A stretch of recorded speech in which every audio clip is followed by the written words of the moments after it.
Assalamualaikum warahmatullahi wabarakatuh. Saya mari ni tujuan untuk mengesahkan tempat yang kedua di Kolam Fazil Pitajaya. Nasi dingin dah. Pak boleh tengok isi tadi.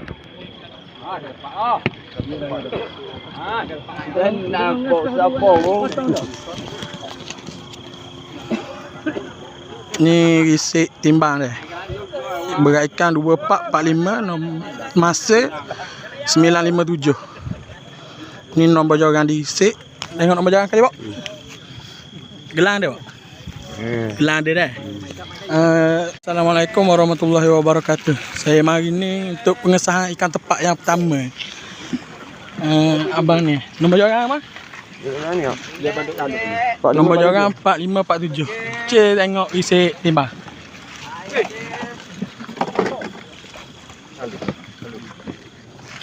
Berat ikan isi timbang. Gelang dia, Bang? Ni lah. Tanya orang belah. Tengok ikan dia. Belah ni. Tengok ikan dia.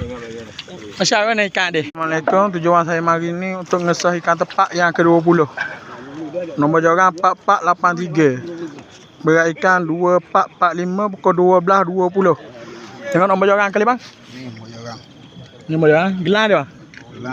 Gelang hilang. Tanya orang belah ni, beres ikan dia? Tanya aku betul. Beres tak ikan belah ni dia? Tanya orang, tanya aku. Untuk pengesahan ikan tepak yang ketiga, tengok nombor joran. Tu isi tim ikan. 2445. Ikan tepak yang ketiga 2445. Masa timbangan 10.24. Nombor joran 5328. Bang, nama ni apa? Nak tengok nombor joran sekali. Nombor joran. Gelang. Siapa yang sawit ikan ni? Bocik sawit ke? Ya, kita tanya dah. Tengok ikan ni, bagai. Bagai belakang. Assalamualaikum. Video ni untuk pengesahan ikan tepak yang keempat di Kolam Fazil ni Pitajaya. Nasi dingin Hulu Terengganu. Malam ni kita main ikan limit 2445. Ni ikan tepak yang keempat 2445. Nombor joran 4730.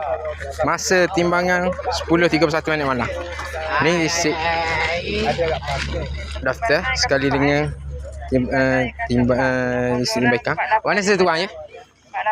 Bang, nama ni apa?